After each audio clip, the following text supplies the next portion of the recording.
जय जोहार, नमस्कार। दैनिक छत्तीसगढ़ चैनल देख रहे हैं आप। मैं हूं आपके साथ अभिजीत कुमार और करते हैं आज की खबरों की शुरुआत सबसे पहली बड़ी खबर के साथ। इससे पहले छत्तीसगढ़ से अगर आप और देखना चाहते हैं रोजाना छत्तीसगढ़ के समाचार तो नीचे लाल कलर का सब्सक्राइब बटन दिया है जिसे दबाकर इस चैनल को आपको सब्सक्राइब करना है।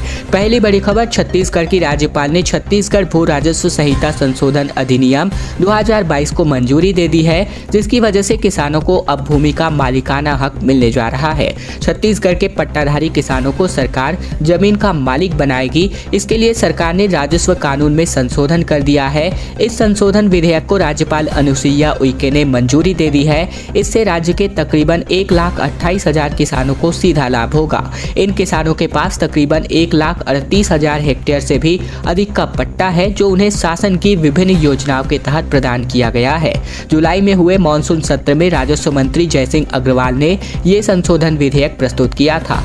पट्टे की जमीन का मालिकाना हक प्राप्त करने के लिए किसानों से किसी भी प्रकार का कोई भी शुल्क नहीं लिया जाएगा। अफसरों के अनुसार मालिकाना हक मिलने से किसान अपनी आवश्यकता अनुसार जमीन की खरीदी बिक्री भी कर सकते हैं। इसके अलावा संशोधन विधेयक के बाद 20 वर्ष या फिर उससे अधिक समय से कृषि भूमि का पट्टा रखने वाले जो भी किसान हैं उनको इसका सीधा लाभ मिलेगा। देश में छत्तीसगढ़ ऐसा पहला राज्य जहां पर श्री राम वनगमन परिपथ पर 25 फीट ऊंची श्री राम की 8 मूर्तियां लगने जा रही हैं। देश में छत्तीसगढ़ ऐसा पहला राज्य होगा जहां भगवान राम की 9 ऊंची प्रतिमाएं स्थापित होंगी। इसकी शुरुआत चंद्रखुरी से हो चुकी है। यहां तकरीबन 51 फीट ऊंची राम की प्रतिमा स्थापित की जा चुकी है। अब राम वनगमन परिपथ पर तैयार किए गए बाकी 8 स्थानों पर भगवान राम की 25 फीट ऊंची मूर्ति लगाई जाएगी। इन मूर्तियों को 16 फीट ऊंचे प्लेटफॉर्म पर स्थापित किया जाएगा। इस तरह तकरीबन कुल मिलाकर एक मूर्ति की ऊंचाई 41 फीट हो जाएगी। अगले 1.5 महीने पर राजिम, सिवरी नारायण और सरगुजा जिले के रामगढ़ में ये मूर्तियां स्थापित हो जाएंगी। बाकी 5 जगहों पर भी जून 2023 तक मूर्तियों की स्थापना का लक्ष्य रखा गया है। राम वन गमन परिपथ की nodal officer doctor Anuradha Dubey का कहना है कि पहले सभी मूर्तियां छत्तीसगढ़ में मिलने वाली बिल्हा स्टोन से तैयार होनी थी, लेकिन समय कम होने के कारण एक मूर्ति ग्वालियर में सैंडस्टोन से भी बनवाई जा रही है। इस मूर्ति को सिवरी नारायण में स्थापित किया जाएगा। छत्तीसगढ़ वासियों को अब इंतजार जल्द ही खत्म होगा, क्योंकि ट्रिपल-P मॉडल पर देश का सबसे बड़ा एथेनॉल संयंत्र कबीरधाम में स्थापित होने जा रहा है।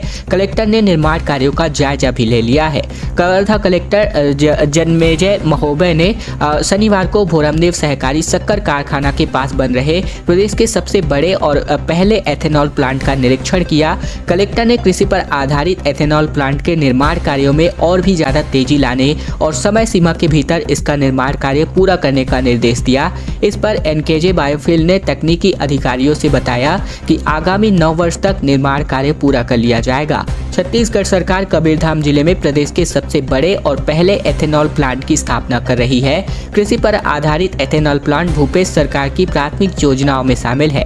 ट्रिपल-P मॉडल से स्थापित होने वाला ये देश का पहला एथेनॉल प्लांट है। इसके लिए भोरमदेव सहकारी शक्कर कारखाना की खाली पड़ी 35 एकड़ जमीन को चिन्हांकित किया गया है। सड़क पर भीख मांग करके दैनिक वेतन कर्मचारी अपना प्रदर्शन कर रहे हैं। बोले 10 दिन में नियमित करने का वादा किया गया था, लेकिन 4 साल बीत चुके हैं। 16 दिन से अपना प्रदर्शन कर रहे हैं। दरअसल छत्तीसगढ़ के दैनिक वेतन भोगी कर्मचारी हड़ताल पर है। इन कर्मचारियों में गुस्सा भरा हुआ है। वजह यह है कि प्रशासन ने नियमित अधिकारी कर्मचारियों की बात तो सुनी, महंगाई भी भत्ता बढ़ाया, मगर दैनिक वेतन भोगी कर्मचारियों की कोई नहीं सुन रहा है। पिछले तकरीबन 16-17 दिनों से दैनिक वेतन भोगी कर्मचारी वर्म जो यहाँ पर संघ है, ये रायपुर में धरना दे रहा है। ऐसे में 6000 से भी अधिक कर्मचारियों वाले इस संगठन के धरने में शामिल होने से प्रदेश भर के कर्मचारी रायपुर पहुंचे हैं। बूढ़ा तालाब के किनारे धरना स्थल पर इन कर्मचारियों का आंदोलन जारी है, मगर अब तक प्रशासनिक अधिकारियों ने इनसे कोई भी चर्चा नहीं की है। आलम यह है कि इन कर्मचारियों ने भीख मांगकर अपना विरोध प्रदर्शन जताया है। सड़क पर कर्मचारी प्लास्टिक के डब्बे लेकर के बैठ गए और राह चलते लोगों से भीख मांगी। कर्मचारियों ने कहा कि इन्हें नियमित नहीं किया जा रहा है, जिसकी वजह से ये बेहद परेशान है। परिवार आर्थिक समस्याओं से भी जूझ रहा है। बहुत से कर्मचारी 10 से 15 साल अपनी सेवा देते समय गुजर गए हैं, मगर इन्हें अब भी नियमित नहीं किया गया है। 10,000 लोग सड़क पर उतरने जा रहे हैं। पंडित दीनदयाल की प्रतिमा पर फूल चढ़ा करके शहर में प्रवेश करेंगे जेपी नड्डा। रोड शो को पावर शो बनाने का जिम्मा बृजमोहन अग्रवाल पर सौंपा गया है। भारतीय जनता पार्टी के राष्ट्रीय अध्यक्ष जेपी नड्डा के रोड शो को हिट करने का जिम्मा छत्तीसगढ़ भाजपा के बृजमोहन अग्रवाल को सौंपा गया है, जिसको लेकर लगातार बैठकों का दौर जारी है। अब इस रोड शो के जरिए भाजपा अपना पावर दिखाएगी। 2023 में हुए चुनावों से पहले इस रोड शो के जरिए भाजपा अपनी मजबूती का सियासी संदेश लोगों तक पहुंचाएगी। रायपुर एयरपोर्ट पर 9 सितंबर को दोपहर पहुंचने के बाद जेपी नड्डा एयरपोर्ट से तेलीबांधा चौक तक भाजपा कार्यकर्ताओं की बाइक रैली के साथ पहुंचेंगे। इसके बाद चौक पर मौजूद पंडित दीनदयाल की प्रतिमा को श्रद्धांजलि देने के बाद रायपुर शहर में दाखिल होंगे। इस रोड शो में तकरीबन 10,000 से भी ज्यादा लोगों के जुटाने की तैयारी हो रही है। रायपुर की अलग अलग विधानसभा क्षेत्रों से लोग इस रोड शो में पहुंचने जा रहे हैं। दिल्ली में मुख्यमंत्री भूपेश बघेल का हल्ला बोल हमला सामने आ रहा है। बोले हम किसानों का कर्ज माफ करते हैं तो उसे रेवड़ी बताते हैं। उनकी उद्योगपतियों की कर्ज माफी रबड़ी है। दरअसल छत्तीसगढ़ के मुख्यमंत्री भूपेश बघेल दिल्ली के रामलीला मैदान में आयोजित कांग्रेस की महंगाई के खिलाफ हल्ला बोल में पहुंचे हुए हैं। ऐसे में बात करें तो भूपेश बघेल अपने 6 मंत्रियों के साथ रैली में शामिल हुए हैं। वहीं स्वास्थ्य मंत्री टीएस सिंहदेव सहित 6 मंत्री इस प्रदर्शन में शामिल नहीं है। बताया जा रहा है कि इस रैली में छत्तीसगढ़ के 4,000 नेता कार्यकर्ता पहुंचे हैं। रैली में केंद्र की भाजपा सरकार पर निशाना साधते हुए मुख्यमंत्री भूपेश बघेल ने कहा कि एक तरफ महंगाई बढ़ती जा रही है, दूसरी तरफ लोगों की आय में कमी होती जा रही है। देश में बढ़ रही महंगाई के खिलाफ कांग्रेस लड़ाई लड़ रही है। एक तरफ कांग्रेस नेता राहुल गांधी किसानों, गरीबों और मजदूरों के हक में आवाज उठाते हैं, तो वही देश का दुर्भाग्य है कि सत्ता में बैठे लोग बेरोजगारी और महंगाई दूर करने के बजाय राहुल गांधी के खिलाफ लड़ाई लड़ते हैं। फिलहाल मुख्यमंत्री भूपेश बघेल ने वहां बयान जारी करते हुए ये सब बातें कही हैं। गणेश विसर्जन के लिए कोई भी परेशानी या फिर दिक्कत ना हो, इसके लिए रूट तय किए जा चुके हैं। रायपुर में शारदा चौक से झांकी निकलेगी, लाखे नगर से वन वे होगी और यहाँ पर कुंड में विसर्जन की व्यवस्था होने जा रही है। रायपुर में गणेश उत्सव सबसे बड़े सार्वजनिक त्योहार के रूप में मनाने की परंपरा रही है। बीते 2 सालों से झांकियां नहीं निकाली जा रही थी, लेकिन इस बार भव्य झांकियां शहर में देखने को मिल सकती है। इसके लिए जिला प्रशासन ने रूट तय कर दिया है। गणेश उत्सव समितियों को लेकर के इसके साथ बैठक जल्द ही होने वाला है और बैठक करके प्रशासन सुरक्षा व्यवस्था के बंदोबस्त भी तय करेगी। तय रूट के मुताबिक जो है झांकियां शारदा चौक की तरफ से निकलेंगी, वहीं लाखे नगर से महादेव घाट रिंग रोड तक वन वे ट्रैफिक रहेगा। रायपुर नगर निगम आयुक्त मयंक चतुर्वेदी ने निगम के तीनों जो अपर आयुक्त हैं इनके नोडल अधिकारी नियुक्त कर दिए हैं। इस समिति के अधीक्षण अभियंता BR अग्रवाल, नगर निवेश सहायक अभियंता निशिकांत वर्मा, जोन 8 कमिश्नर अरुण ध्रुव समेत जो भी यहाँ पर तमाम नेता है, इन्होंने बैठक कर ली है। डायनेक्स फैक्ट्री की महिलाओं ने 66 करोड़ के कपड़े सिल दिए हैं। 1.5 साल में तकरीबन 11 लाख कपड़ों की सप्लाई हुई है। 750 से भी ज्यादा महिलाओं को इसका सीधा रोजगार प्राप्त हुआ है। दरअसल नक्सलगढ़ दंतेवाड़ा में डायनेक्स की महिलाएं महिला सशक्तिकरण की जिले में मिसाल बना चुकी हैं। वे आत्मविश्वास के साथ काम करके दूसरों को भी प्रेरित कर रही हैं।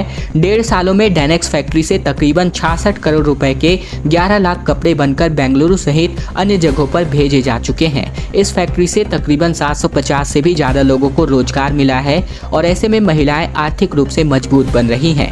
दरअसल जिले में 31 जनवरी 2021 को मुख्यमंत्री भूपेश बघेल ने हारम में फैक्ट्री का शुभारंभ किया था।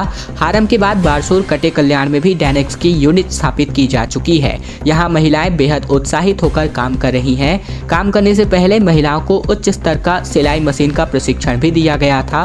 महज 1.5 साल में ही जिले की महिलाओं ने 66 करोड़ के 11 लाख कपड़ों की सिलाई कर दी है, जो अपने आप में एक ऐतिहासिक रिकॉर्ड है।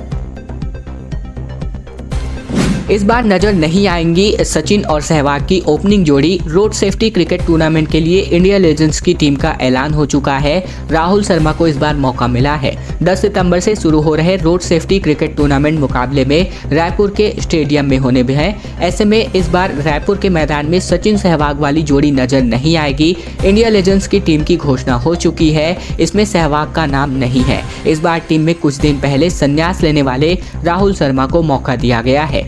पिछले साल हुए इस सीरीज के सभी मैच रायपुर में हुए थे। तब दशकों बाद मैदान में सचिन और सहवाग की ओपनर जोड़ी देखने को मिली थी। इस बार 1 अक्टूबर को इस सीरीज का फाइनल मुकाबला रायपुर में होगा। इससे पहले 2 सेमीफाइनल भी रायपुर के ग्राउंड में खेले जा सकते हैं। इस क्रिकेट सीरीज को सड़क सुरक्षा के सामाजिक संदेश देने के मकसद से सुनील गावस्कर की कंपनी आयोजित करती है। इसमें Bangladesh, England, south Africa, West Indies, Australia और श्रीलंका के पुराने खिलाड़ी मैच खेलते हैं। पिछली बार टूर्नामेंट में ब्रायन लारा, तिलकरत्ने, दिलशान जैसे पूर्व दिग्गज क्रिकेटर खेलते हुए देखे थे। इंडियन फुटबॉल टीम में छत्तीसगढ़ की किरण जो है शामिल हो चुकी हैं। साउथ एशियन चैंपियनशिप में देश का प्रतिनिधित्व करेंगी किरण पिस्दा। नेपाल में पाकिस्तान से पहला मैच आयोजित होने जा रहा है। छत्तीसगढ़ की किरण पिस्दा भारतीय महिला फुटबॉल टीम में शामिल हो चुकी हैं। ये टीम नेपाल में आयोजित साउथ एशियन फुटबॉल चैंपियनशिप में खेलने जा रही हैं। ग्रुप ए की इस टीम का पहला मुकाबला पाकिस्तान की महिला से होगा। किरण महिला फुटबॉल की सीनियर नेशनल टीम में चयनित होने वाली पहली छत्तीसगढ़ की खिलाड़ी है। ऐसे में बात करें तो किरण पिस्दा बालोद जिले की रहने वाली है। वे रायपुर के कोटा स्थित स्वामी विवेकानंद स्टेडियम में खेल विभाग के बालिका फुटबॉल प्रशिक्षण एकेडमी में हिस्सा लेती हैं। ऐसे में ये फुटबॉल एकेडमी साल 2020 में शुरू हुआ। फुटबॉल प्रशिक्षक सरिता कुजू टोप्पो ने इन लड़कियों को प्रशिक्षित किया है। रायपुर से रांची रवाना हो चुके हैं झारखंड के विधायक। 3 बसों में रिसोर्ट से एयरपोर्ट ले जाए गए। ऐसे में आज विश्वास मत पेश करेगी महागठबंधन की सरकार। दरअसल झारखंड में सत्ताधारी महागठबंधन के विधायकों की रायपुर में बाड़ेबंदी अब जाकर खत्म हो चुकी है। इन विधायकों को रिसोर्ट से हवाई अड्डे ले जाया गया, जहां पर उन्हें विशेष विमान के माध्यम से रांची ले जाया जा रहा है। ऐसे में बात करें तो यहाँ पर आज झारखंड विधानसभा में हेमंत सोरेन सरकार विश्वास मत पेश करने वाली है। बताया जा रहा है कि दोपहर बाद से नवा रायपुर के मेफेयर रिसोर्ट के बाहर हलचल तेज हो गई थी। वहां पर पुलिस का सुरक्षा घेरा बढ़ा दिया गया था।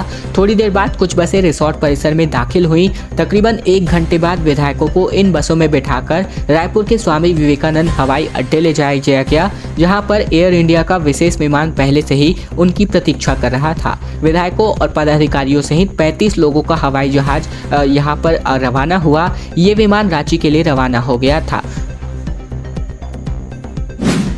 शराब पर बयानबाजी का दौर अब भी जारी है। धर्मलाल कौशिक ने बताया इसको हास्यास्पद। कहा भूपेश बघेल खुद अपने विधायकों और मंत्रियों से बयान दिलवा रहे हैं। छत्तीसगढ़ के पूर्व नेता प्रतिपक्ष और वरिष्ठ नेता धर्मलाल कौशिक ने अपना 1 दिवसीय दौरा गौरेला पिंडरा मरवाही पर किया, जहां पर मरवाही में बीते दिन उन्होंने बीजेपी कार्यकारिणी की बैठक ली।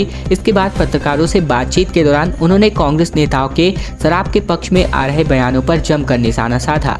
इसके अलावा बात करें तो यहाँ पर उन्होंने खुद इसको हास्यास्पद बताते हुए कहा कि सीएम भूपेश बघेल खुद अपने मंत्रियों और विधायकों में ऐसे बयान दिलवा रहे हैं। धर्मलाल कौशिक ने कहा कि छत्तीसगढ़ सरकार को पूर्ण शराबबंदी लागू करनी चाहिए। उन्होंने कहा कि पिछले विधानसभा चुनाव में कांग्रेस ने पूर्ण शराबबंदी का वादा किया था और अब सत्ता में रहते हुए वो जनता से वादा खिलाफी कर रहे हैं। इसका नतीजा उन्हें आने वाले चुनाव में भुगतना पड़ेगा। खैर दोस्तों, आज की खबरों का सिलसिला बस यही तक का था। वीडियो पसंद आया तो वीडियो को लाइक कीजिएगा। चैनल पर नए हैं तो चैनल को सब्सक्राइब कर लीजिएगा। साथ ही लाल कलर का सब्सक्राइब बटन दिया है, जिसे दबाकर आपको चैनल को सब्सक्राइब करना है, ताकि प्रतिदिन की महत्वपूर्ण खबरें छत्तीसगढ़ समाचार हम आप तक बिना किसी रुकावट रोजाना पहुंचा सके।